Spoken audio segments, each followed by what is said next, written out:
Good morning and welcome to DTC Wine Workshops Case Study Series number 5 on the ROI of using VinTank and social media strategy to grow direct sales and retain loyal customers. Today I have the pleasure of welcoming Craig Camp from Cornerstone Cellars. He's the managing partner. Hello, Craig. Good morning. Good morning. Good morning. I also am excited to welcome Brandon Farley, the community manager at VinTank out in Yountville. Good morning, Brandon. Good morning, Sandra. Thank you.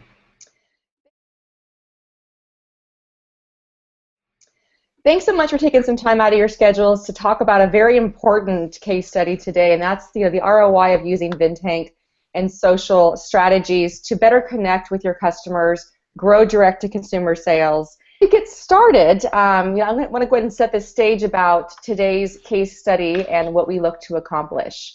And so social media management, monitoring, and strategy has been top of mind for many winery managers that we speak to, not just throughout the Napa Valley, but the Northwest, Texas, the Finger Lakes, down in Paso. We're just seeing more and more demand from winery teams to better connect with customers in between visits, but also to leverage these social tools to obviously bring in new audiences to the tasting room and winery events. So with that said, I get a lot of questions, about how to best leverage some of these tools. And so I'd like to start off with understanding what social media management and monitoring means to Cornerstone Cellars.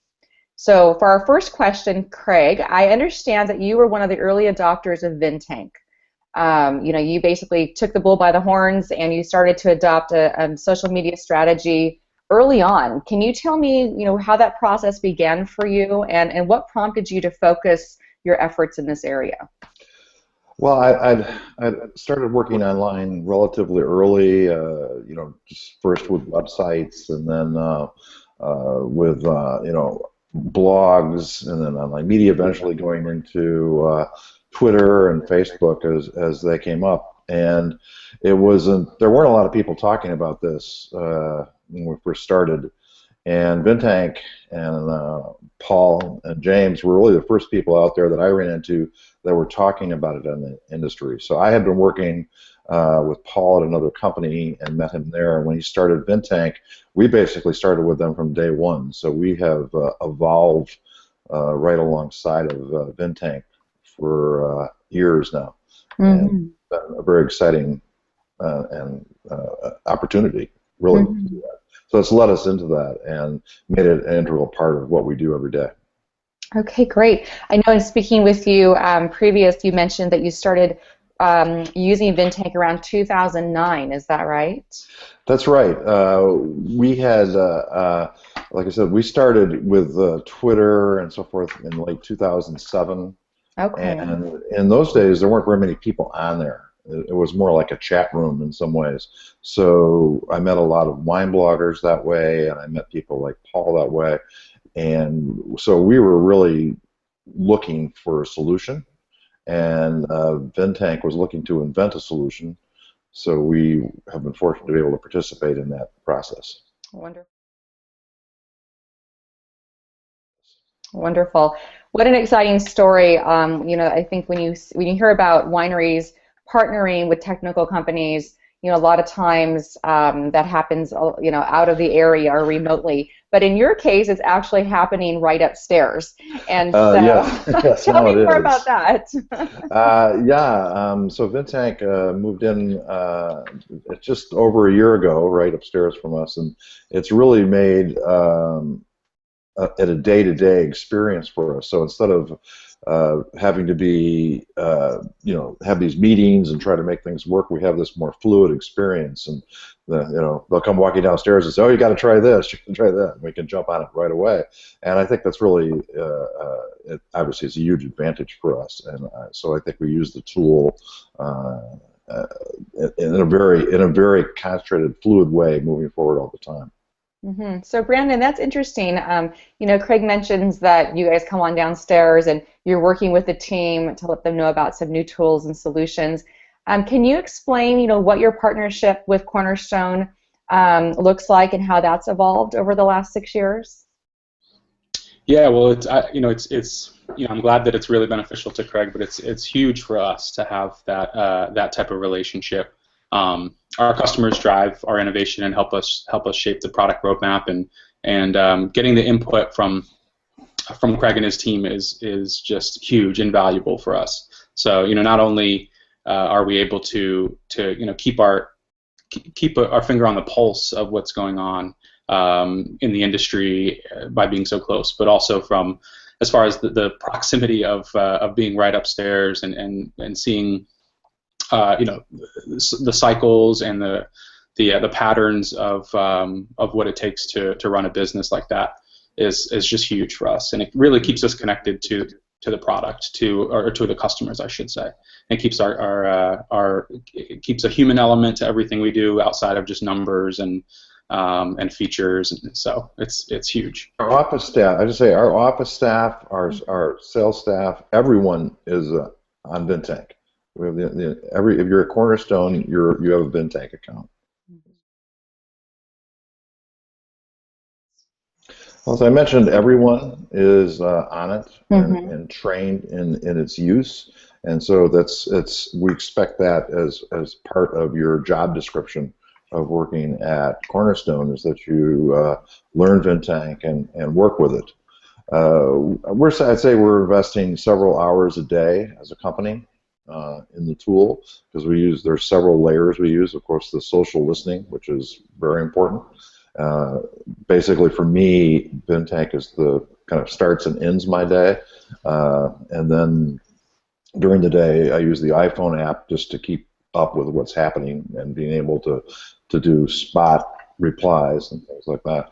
But geofencing, also the other part of the tool, being Yountville, is an incredibly powerful tool for us, bringing in some 30 groups a month. So it's really something the beauty of something like VinTank is that you can concentrate it down into a few hours divided between an entire staff. That makes the whole process doable as compared to having one person having to spend hours and hours a day. Sure. So it sounds like about 10 to 12 hours a week has been dedicated to use of the tool. And you mentioned some interesting things about geofencing and social listening. Can you explain to me the benefit of geofencing, and from a practical standpoint, how do you use this tool to reach new customers, new audiences? Well, Napa Valley is a very small place, so it's an ideal location for a geofence. And people that are staying at a hotel in Yountville or visiting a restaurant in Yountville are pre-qualified customers for my wines. But they're obviously in a certain economic bracket just from the fact that they're here, and that makes them potential customers for me, and we really go out of our way to reach out to them. Great, excellent. So I know in our previous conversation you touched on something also that I thought was really interesting about being able to use the VinTank tool to get the right signal at the right time to reduce that social noise. And so, Brandon, right. could you elaborate a little bit on your end about how VinTank and how your team worked with Cornerstone to help them tweak the tool or tailor the tool to get to this point?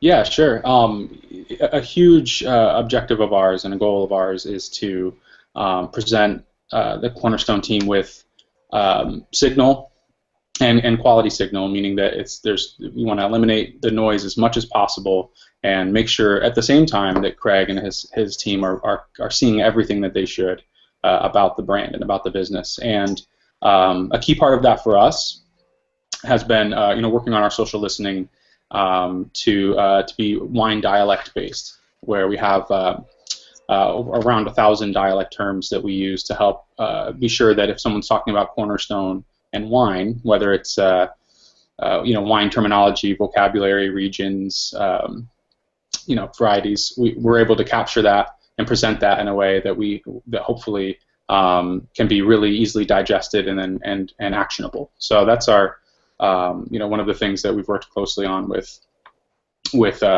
Craig and making sure that the signal he gets is useful and that he's not missing out on anything. So as far as the social listening goes, that's a key piece of it.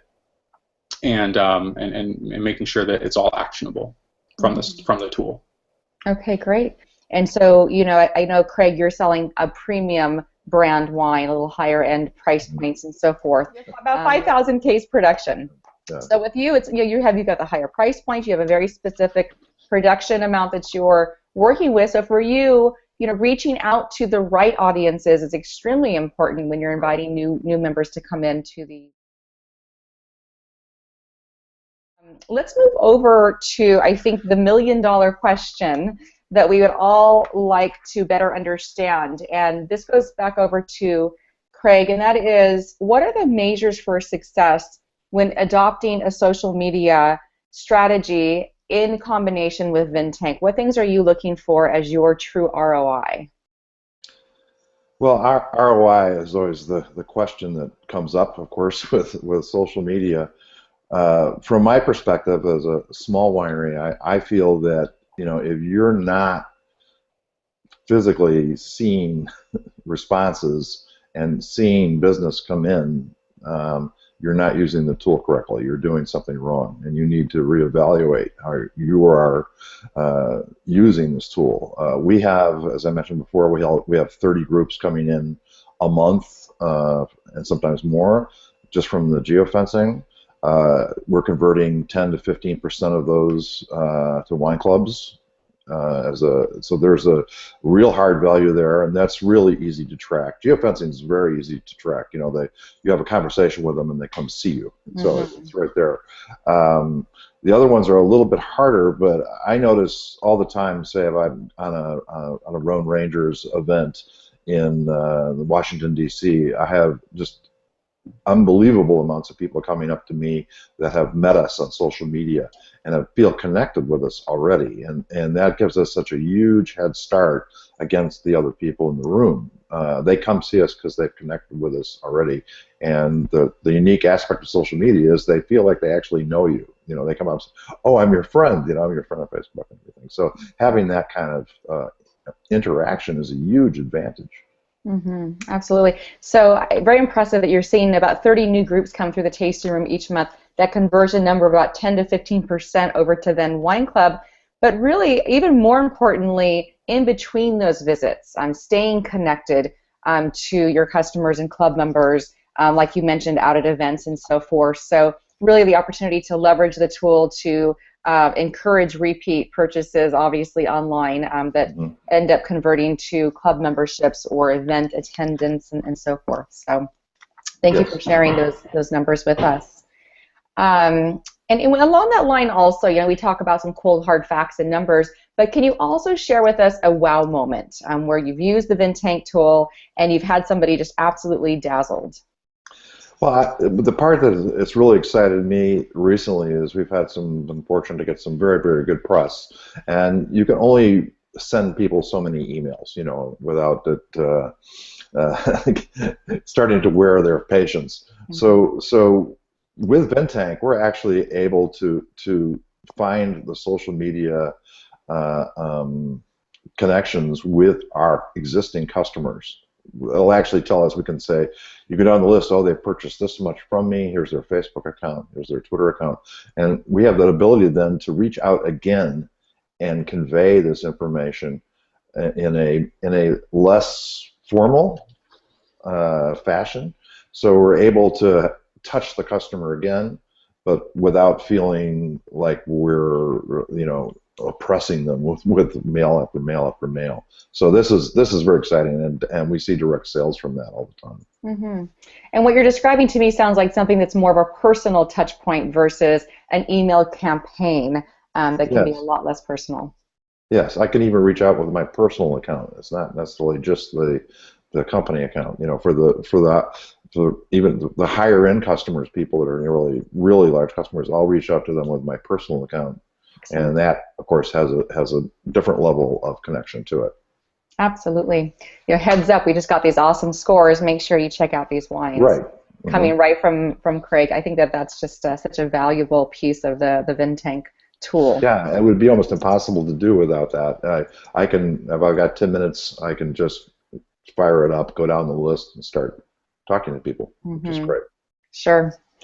So thank you. And Brandon, I'd like to ask you a few questions about, Craig's impressive case study. We've heard, basically the 30 new groups coming through monthly, the conversion over to club, but obviously the ability to personalize touch points between visits and so forth. So can you tell me what are some practical ways that VinTank supports Cornerstone to meet their direct wine sales goals?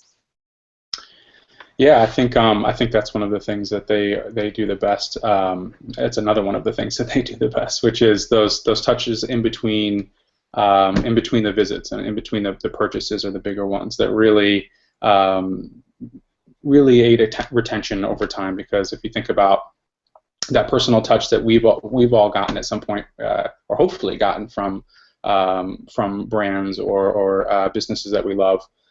It can go a really long way over content, which can be really great to stay up to date on what's going on with the brands. But those personal touches in between can really go a long way to really personalize the relationship. And particularly, if you're going to start somewhere, starting with those some of the most valuable customers, because every customer is valuable, but not every customer will always have the same value. So certainly, reaching out to and personalizing the relationship with those top customers is something that that we're always working hard to make sure that we're helping Cornerstone and their team accomplish. Great.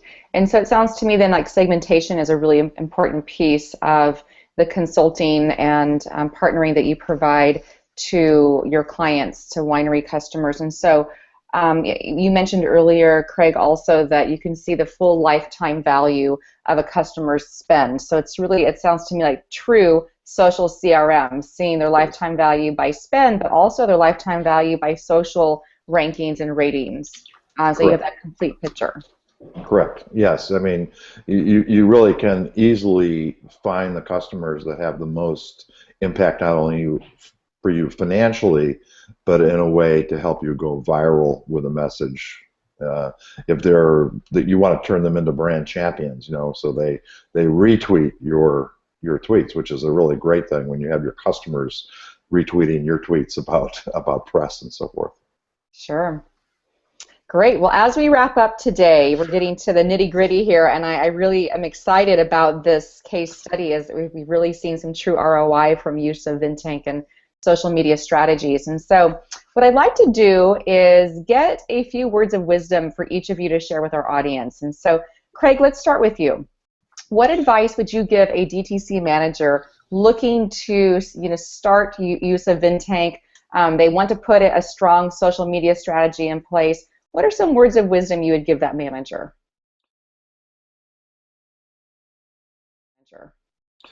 Well, I think this is the hardest part, is you really have to turn it into part of your company culture, where it's something that just happens every day. That from the first day an employee starts, they're right away being immersed in the system and being made a part of it. So the entire team is involved in producing content and reaching out to customers.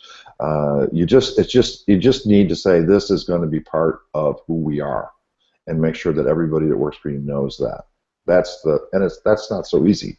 You really have to decide to do it, and then stay on top of it on a regular basis. They're up for trainings at VinTank, a new employee, within the first week they're here. So they right away know that this is what we do, and we look at what they do every week too. The old saw, what gets measured gets done, and we actually do measure what gets done. Great, excellent. And so, Brandon, same question to you. What kind of advice would you give that same manager in setting up VinTank and training their staff?